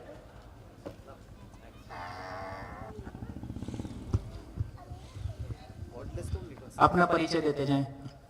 नमस्ते, मैं प्रहलाद जोशी, गांधीनगर से। ये जगह का परिचय। तो प्रहलाद ज्योति आपका नाम है, आप गांधीनगर में रहते हो, इसमें आपका परिचय कहाँ है? मिनिमम जिंदा रहने वाला परिचय तो दो, जीने वाला हो तो अच्छी बात। क्या करते हो 2 लाइन में? अच्छा, एक छोटी सी कंपनी में डायरेक्टर हूँ एंड करने में तो ट्रैफिक मैनेजमेंट, एस्ट्रोनॉमी, ऐसे कई विषयों पर लोगों में जागृति बढ़ाने के लिए इससे मेरे को लगता है कि इस तरह के परिचय से हमारा आपस में भी एक दूसरे के साथ एक एक्सचेंज की जगह बनती है। किसी को ऐसी चीजों में रुचि होगी तो आप रुचि ले सकते हैं, किसी आपको होगी तो दूसरा ले सकते हैं। जी, तो लोगों में वैज्ञानिक चिंतन की वृद्धि हो, उसके लिए मैं प्रयत्नशील रहता हूँ फेसबुक पर और इस तरह से वीडियोस बनाकर, यहाँ लेख लिखकर। स्वयं के प्रति विश्वास, जैसा हमने अभी सीखा कि हमारे इंद्रियों पर आधारित होने के इन्वर्स प्रमाण में होता है, और जो खाने में जो विश्वास या मेरी जो कोई एक प्रतिभा पर विश्वास है, वो मेरी स्किल पर विश्वास है। गुड, बहुत बढ़िया आप बात कह रहे हैं। तो इसका नाम स्किल है। मैं एक अच्छा इंजीनियर हो सकता हूँ, मैं एक अच्छा डॉक्टर हो सकता हूँ, मैं एक अच्छा किसान हो सकता हूँ, है ना? ये बहुत सारी स्किल्स हमारे पास हो सकती हैं, लेकिन अच्छी स्किल होने के बाद भी जीना हो पाएगा, इसमें क्या गैप है? क्यों गैप है? क्योंकि उसमें मैं स्वयं के प्रति आश्वस्त नहीं हूँगा। हाँ, तो अब मैं कह रहा हूँ कि साइकिल चलाने के प्रति आश्वस्त मैं कैसे होता हूँ? उसके अभ्यास से। अभ्यास से। स्वयं के प्रति आश्वस्त कैसे होऊंगा? अपने इंद्रिय सुख पर निर्भरता इन्वर्स करके, मतलब कम करके। नहीं करके कोई करना नहीं होता है। क्या करने से मैं स्वयं के प्रति विश्वास पा जाऊंगा? मैं ऐसा कहूंगा कि अगर मैं स्वयं के प्रति आश्वस्त हो जाऊंगा तो इंद्रियों पर निर्भरता मेरी अपने आप कम हो जाएगी। स्वयं मतलब क्या चीज है, उसको पकड़े कैसे? हाँ, वो प्रश्न। हाँ, मैं मूल अपना मुद्दा पकड़ में आ जाए ना। इस साइकिल पकड़ने से साइकिल के प्रति विश्वास आ गया, खाना पकड़ने से खाने के प्रति विश्वास आ गया, कंप्यूटर पकड़ने से कंप्यूटर के प्रति विश्वास आ गया। ठीक, मैं क्या पकड़ूं कि स्वयं के प्रति विश्वास आ जाए? हाँ। इन सब से ये धन, पद, बल, रूप जो है आप नहीं वाला बता रहे हो, मैं है वाला पूछ रहा हूँ। उससे डिटैच कोई कार्यक्रम नहीं होता। डिटैच होना कोई कार्यक्रम नहीं है। ये अनावश्यक हमको अपराध बोध में ले जाता है। इसलिए कहा कि कुछ भी नहीं छोड़ना है, जो कर रहे हो डबल करो। मानव के रूप में आप एक मानव बनकर अरे कैसे, तो भाषा है। मानव मतलब कैसे बन जाऊं यार, मैं ठीक हूं तो सही, क्या करूं? और जो मानव को जो आदर्श है, और आदर्श वो जो सुनने में अच्छा लगे, प्रैक्टिसेबल ना हो।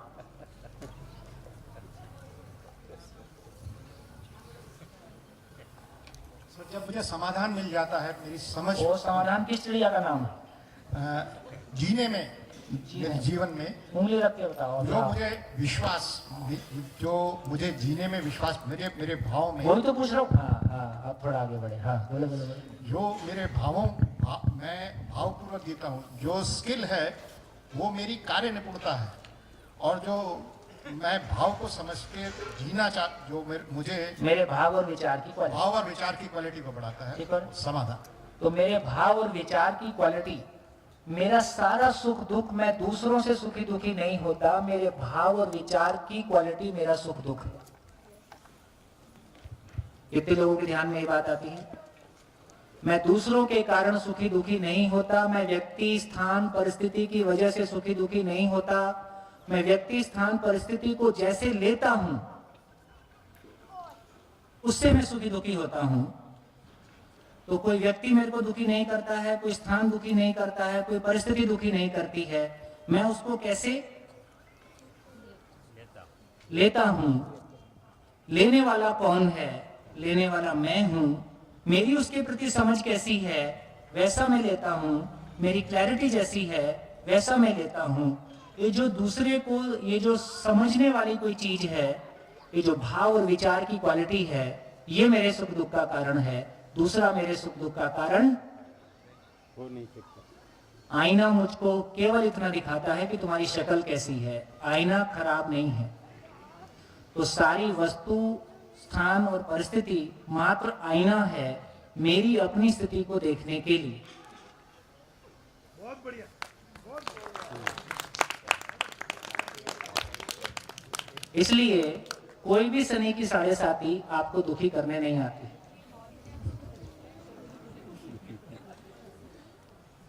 शनि की 7.5 मात्र आईना है, थोड़ा ज्यादा क्लियर वाला है, थोड़ा ज्यादा गहराई से दिखा देता है।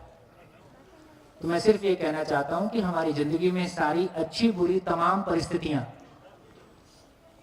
मात्र आईना है अपनी ही स्वयं की स्थिति को देखने का, कि मैं कहां कितना प्रभावित हुआ, किस चीजों को मैं ठीक से हैंडल कर पाया, अपनी स्थिति को देखने का कहां मैं मजबूत, अपनी स्थिति को देखने का कहां मैं कमजोर हूं, खुद को पहचानने का, तमाम परिस्थितियां खुद को पहचानने का आईना मात्र है। ये पूरा संसार अपने आप में एक लर्निंग स्कूल है। तमाम तरह की परिस्थितियां हमको जिंदगी के हर आयाम में अपनी स्थिति को देखने का अवसर देती है, अपने आप को पहचानने का अवसर देती है। सिंपल सी बात। तो यदि अब ये समझ में आया कि यार ये तमाम चीजें मेरे को सुखी दुखी करने नहीं आ रही, केवल ये बता रही है देखो तुम ऐसे हो, देखो तुम इस घटना को नहीं संभाल पाए, देखो तुम इस परिस्थिति को नहीं संभाल पाए, तो क्या करना है? उस तो मेरे को मेरी कमजोरी का पता चल गया। डॉक्टर क्या है, डॉक्टर का इतना ही मतलब बता देता है कि तुम्हारा ये गड़बड़ है। अब क्या करूं? उस पर रोना गाना करूं कि उसका इलाज करूं? तो जिंदगी में करना क्या है? जिंदगी में करना इतना ही है कि भाव और विचार की हाईएस्ट क्वालिटी को पा लेना है। इसी का नाम जिंदगी है, बाकी खाना पीना है। तो ऐसा हम, तो इसका मतलब है कि खाने के प्रति विश्वास है, ये स्किल है। मैं भाव और विचार कैसे करूं, मैं भाव और विचार कैसे करूं? जैसे यदि मैं एक डॉक्टर हूं तो मेरे को उस डॉक्टरी के बारे में जो स्किल मेरे पास है तो उसके बारे में मैं कॉन्फिडेंट रहता हूं। यदि मैं सिविल इंजीनियर हूं तो मैं एक बढ़िया मकान प्रोड्यूस कर देता हूं। यदि मुझको जिंदगी समझ में आती है तो मैं जिंदगी प्रोड्यूस कर देता हूं। तो दोस्तों, हमने जंगल युग से शुरू किया था। कभी झोपड़ी में और पेड़ के तले रहते थे, कभी पत्ते पहनते थे। हमने आवश्यकता समझी तो अच्छे कपड़े बनाए, हमने आवश्यकता समझी तो अच्छे मकान बनाए, हमने आवश्यकता समझी तो अच्छी गाड़ियां बनाई। अब हमको आवश्यकता लग रही है तो हम जिंदगी भी बना लें। तो ये जो इधर वाली बात कह रहे हैं, इसका मतलब है स्वयं के प्रति विश्वास स्वयं को समझने से आएगा, वो भाव और विचार की दुनिया को समझने से आएगा।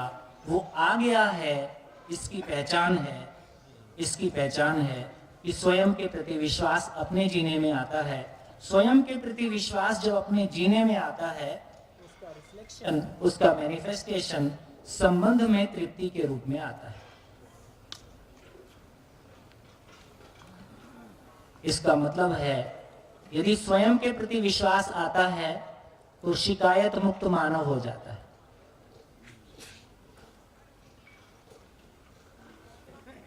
मानव अपने में शिकायत से मुक्त हो जाए, कब मानव शिकायत से मुक्त होगा? कब मानव शिकायत से मुक्त होगा? जब उसके पास सॉल्यूशन होता है। तो बताइए, स्वनिरीक्षण कीजिए, हम समस्याओं से दुखी होते हैं कि नहीं होते हैं?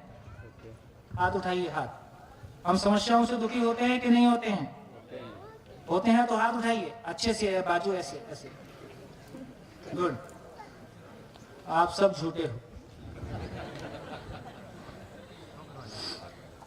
हम समस्याओं से दुखी होते हैं या समाधान का ना होना हमारी पीड़ा है?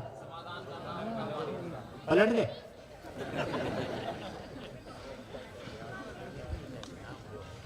दोनों में कुछ अंतर है कि केवल भाषा का फर्क है? दोनों में कुछ अंतर है कि केवल भाषा का फर्क है? क्या अंतर है? माइक लीजिए। क्या अंतर है? माइक लीजिए। मेरे पास, मैं अगर एग्जांपल दे के कहूँ कि मैं कहीं जा रहा हूँ और मेरी गाड़ी में अगर कुछ खराबी हो और मुझे ये मालूम नहीं है कि मेरे पास इसका समाधान नहीं है कि ये कैसे ठीक होगी, तो मैं बहुत दुखी हो जाता हूँ और मेरा सारा का सब। लेकिन अगर मुझे मालूम है और मुझे समझ है कि और मेरे पास इसका समाधान है कि ये कैसे ठीक होगी, तो मैं दुखी नहीं होऊंगा और उसको तुरंत ठीक कर लूँगा। टीचर एक ही क्वेश्चन पूछता है क्लास में, जिसको आंसर आता है उसको कैसा करता है? सर जी, सर। और जिसको नहीं आता वो क्या करता है? जिसको नहीं आता वो क्या करता है? जिसको टीचर क्वेश्चन पूछता है, जब आंसर नहीं पता होता है तो आदमी क्या कर, तो आप क्या करते हैं? हम पीछे वाले की पीठ के नीचे सर लगाते हैं कि टीचर मेरा चेहरा मत देख ले। कितने लोगों ने लगाया? आप उठाओ। अरे हम सब एक ही स्कूल से आए।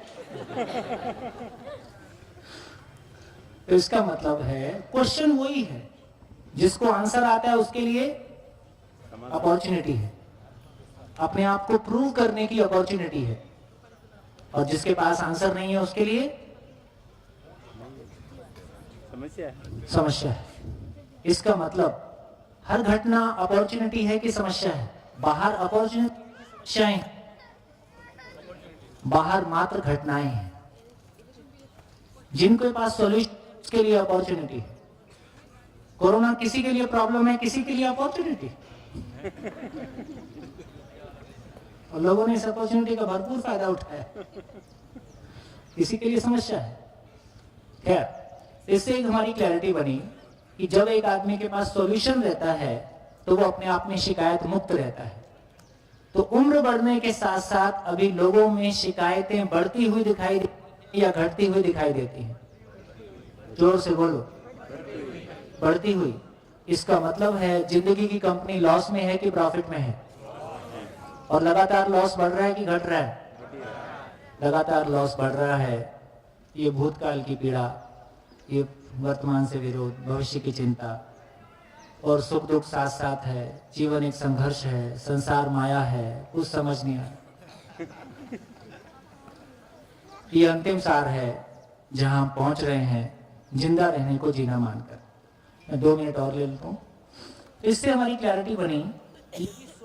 हेलो, यदि स्वयं के प्रति विश्वास समझ में आ गया, तो कि हम आगे चर्चा करेंगे कि कैसे आएगा, तो उसका मैनिफेस्टेशन है, उसका रिजल्ट है कि संबंध में तृप्ति आ जाती है और संबंध शिकायत मुक्त हो जाता है। संबंध शिकायत मुक्त हो जाता है। यदि संबंध में तृप्ति हो गई तो परिवार अभाव से मुक्त हो जाता है।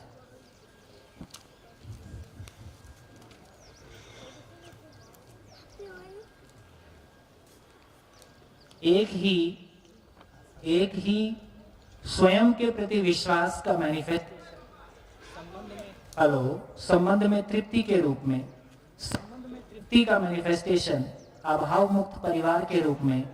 एक परिवार अपने में क्या चाह सकता है? एक परिवार अपने में अधिकतम क्या चाह सकता है? एक परिवार के रूप में आप अधिकतम क्या चाहते हो? एक परिवार के रूप में अधिकतम आप क्या चाह सकते हो? सुखी कैसे कोई शिकायत नहीं करे। एक परिवार में जितने लोग हैं उनमें आपस में कभी कोई शिकायत ना हो। एक परिवार अपने में कभी किसी भौतिक वस्तु के अभाव को महसूस ना करे। इससे ज्यादा आप चाह सकते हो? ये दोनों हो गया तो स्वस्थ रहना बाई प्रोडक्ट है। ये दोनों हो गया तो स्वस्थ रहना बाई प्रोडक्ट है। अभी हम सभी सुनते ही हैं कि हमारी अधिकांश बीमारियां साइकोसोमेटिक हैं। मानसिक अतृप्ति की वजह से, या जो बाजार में लोगों की मानसिक अतृप्ति है उसकी वजह से, जो प्रदूषण, जो प्रॉब्लम्स लोगों ने क्रिएट की हैं उसकी वजह से हम बीमार हो रहे हैं। तो हमारी बीमारी या तो हमारी खुद की मानसिक अतृप्ति है, या अपने परिवार के लोगों की मानसिक अतृप्ति है, या समाज में लोगों की मानसिक अतृप्ति है, जिसकी वजह से तमाम ये पॉल्यूशन से लेके तमाम प्रॉब्लम हमको दिखाई देती है। तो दोस्तों, यदि ये माइंड वाला प्रॉब्लम हैंडल हो गया, यदि स्वयं के प्रति विश्वास वाला काम बन गया, तो संबंध में तृप्ति हो गई, अभाव से मानसिकता में मुक्ति हो गई, तो उसके बाद ये तमाम तरह की बीमारियां, ये प्रॉब्लम्स भी अपने आप ठीक हो जाने वाली हैं। तो मेरे को लगता है कि क्या एक परिवार इससे अधिक कुछ चाह सकता है? और एक सूत्र है, हाँ जी, माइक। हम कह रहे थे कि स्वयं के प्रति विश्वास के लिए जरूरी है कि तृप्ति हो, संतोष हो। तो तृप्ति कब आती है? जब हमें चीज़ों के लिए एक्सेप्टेंस होती है कि चीज़ें जैसे है हम वैसे स्वीकार कर पाए, तब तृप्ति आती है। और दूसरी बात हम कह रहे हैं कि शिकायत मुक्त हो। तो एक तो हम बात करें कि रियलिटी को जैसे है वो एक्सेप्टेंस हमारे में हो, और जब हम शिकायत मुक्त करने की बात कर रहे हैं तो हम कह रहे हैं कि रियलिटी को एक्सेप्ट नहीं कर रहे, तब हम कह रहे हैं कि शिकायत ही ना हो। तो वो दोनों मुझे थोड़ा कंट्रोवर्शियल कॉम्प्लीमेंट, क्योंकि पहले वाला मैंने नहीं बोला है, वो आपने, इससे ये क्लैरिटी तो आ गई कि अल्टीमेटली जैसा है वैसा स्वीकार दो, ऐसा नहीं कहा जाता। इसकी चर्चा हम आगे चलेंगे तो उस पर करेंगे ही, क्योंकि अभी तो केवल इतना ही रख रहे हैं कि आखिर हम 8 दिन के लिए जाएंगे कहाँ, उसको भर एक बार डिमार्केट कर रहे हैं। तो ये क्लैरिटी हमारी बन गई कि भाव के लेवल पे जब भी कोई गड़बड़ी है उसका नाम अभाव है। जैसे स्नेह और ईर्ष्या, तो ईर्ष्या भाव है कि अभाव है? अभाव है। कि भाव क्या है? स्नेह भाव है। तो स्नेह की कमी हो गई है, इसका नाम ईर्ष्या है। इसका मतलब है कि जब भी भाव नहीं होगा तो क्या होगा? भाव की कमी होगी, और जो भाव की कमी है वही मेरी जिंदगी का खालीपन है। अभी समझना पड़ेगा ये भाव की फैक्ट्री कहाँ पे है और ये विचार की फैक्ट्री कहाँ पे है। और भाव विचार की फैक्ट्री 24/7 है। तो जिस तरह से मेरे को पता है कि हार्ट इधर है, लीवर इधर है, किडनी इधर है, तो डॉक्टर हार्ट खोलने की जगह में किडनी नहीं खोल देता है? उसको पता है कि कहाँ लोकेशन है। क्या हमको पता है कि मेरी जिंदगी में भाव का जनरेशन और विचार का जनरेशन की मशीन कहाँ लगी है? यदि मेरे को ये पता चल जाए कि वो मशीन कहाँ है, कैसे काम कर रही है, तो जिस तरह से मैं हार्ट और किडनी को ऑब्जर्व कर पाता हूँ या उसको हैंडल कर पाता हूँ, मैं अपने भाव और विचार की मशीन को भी हैंडल कर सकता हूँ। तो जितना ऑब्जेक्टिवली मुझको शरीर के बारे पता है, उतना ही ऑब्जेक्टिवली यदि मुझको स्वयं के बारे, मेरे बारे, विचार के बारे, भाव के बारे और इसमें जो भी अप डाउन्स आते हैं, उस मैकेनिज्म के बारे जितने क्लैरिटी के साथ पता चल जाएगा, उतना मेरा उस पर अधिकार बन जाएगा। तो इस जगह में मेरा अधिकार आ जाए, इसकी चर्चा आगे। एक और बोलिए, माइक दीजिए ना। सर, इसका ये मतलब तो नहीं है ना कि भाव और विचार से जैसे जैसे हमारी पकड़ बढ़ती जाएगी तो हमारा एक्सेप्टेंस बढ़ जाएगा, या जो इसका वापस वही सवाल है, शिकायत मुक्त होता जाएगा? वही होने वाला। क्या होने वाला है? एक्सेप्टेंस बढ़ने वाला है या शिकायत मुक्त होने वाला है? एक ही बात है दोनों। एक्सेप्टेंस का बढ़ना, पॉजिटिव के लिए, सही के लिए एक्सेप्टेंस का बढ़ना का मतलब ही है कि आप डॉक्टर हो गए, और आप शिकायत का मतलब ही है कि आप प्रॉब्लम का सॉल्यूशन आपके पास है। एक्सेप्टेंस का मतलब ही है कि सॉल्यूशन, एक्सेप्टेंस क्या चीज के लिए होगा? सॉल्यूशन के लिए होगा कि प्रॉब्लम के लिए होगा? सॉल्यूशन के लिए। और सॉल्यूशन मेरे पास आ गया तो शिकायत होगा कि नहीं होगा? नहीं होगा। सिंपल। आपने कहा था जीवन का मतलब भाव और विचार क्वालिटी को पा लेना जिंदगी है। तो ये हाईएस्ट क्वालिटी का मतलब क्या है? आज के दिन थोड़ी सब पूरा हो जाएगा, कल भी तो कुछ करेंगे, परसों भी तो करेंगे। हाँ, एक ध्यान चला गया कि इसकी भी फिर से बोल देता हूँ, मेरा सारा सुख दुख मेरे भाव और विचार की क्वालिटी है। इसमें कोई शंका? इसमें कोई शंका नहीं है। तो बहुत क्लैरिटी हो गई कि मेरे को सुखी दुखी करने वाला दूसरा नहीं है, मेरे भाव और विचार की क्वालिटी को दूसरा प्रभावित कर देता है। तो मेरे भाव और विचार की क्वालिटी यदि सही होगी तो वो प्रभावित नहीं होगी। जैसे 2 + 2 4 होता है, तो कोई 5 बोलने से मैं 5 मानने लगता हूं या 4 ही रहता है? तो जहां मेरे को निश्चितता है, जहां मेरे को क्लैरिटी है, वहां मैं प्रभावित नहीं होता। जहां मेरी क्लैरिटी नहीं है वहां मैं प्रभावित हो जाता हूं। इसका मतलब है कि मेरी को जिंदगी की क्लैरिटी बन गई तो दूसरा माने या नहीं माने, मैं प्रभावित नहीं होता, तो मेरी क्वालिटी अपनी जगह में स्टेबल हो जाती है। इसी का नाम stable state of mind. But वो क्वालिटी जो स्टेबल हुई वो सही है, वो कैसे पता चलेगा? उसके सही होने का मतलब यही है कि वो कभी ना हिले। जो कभी ना हिले वही सही, उसको जांच के देख सकते हैं, प्रभावित ना हो। इसलिए फिर कहा गया कि दूसरों की अयोग्यता से प्रभावित ना होना ही स्वयं की योग्यता है। दूसरों की अयोग्यता से प्रभावित हो जाना ही स्वयं की अयोग्यता है।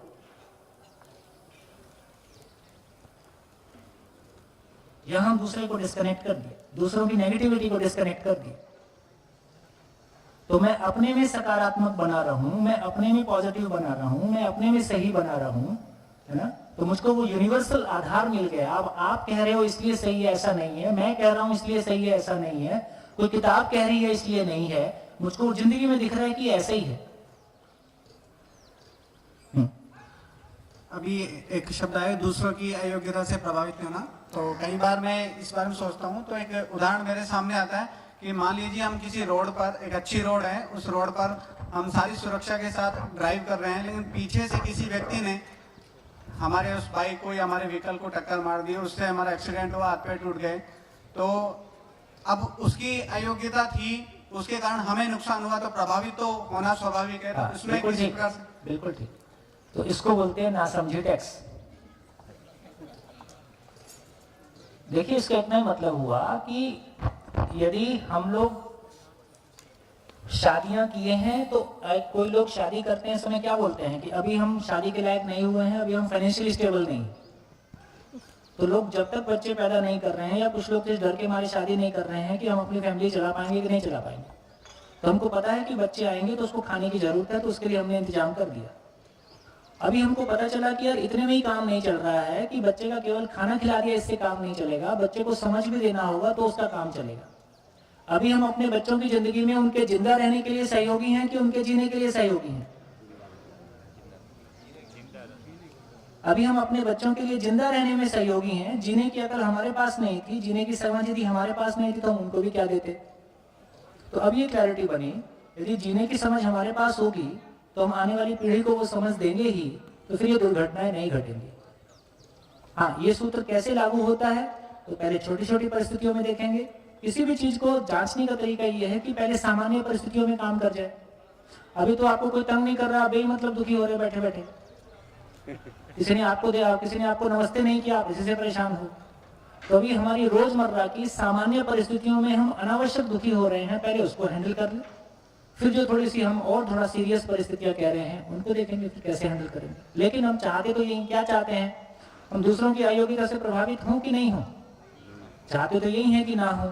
अभी सूत्र कैसे काम करेगा इसको देखेंगे। इसके पहले चाय काम करेगी। थैंक यू, नमस्कार, फिर मिलेंगे चाय के बाद।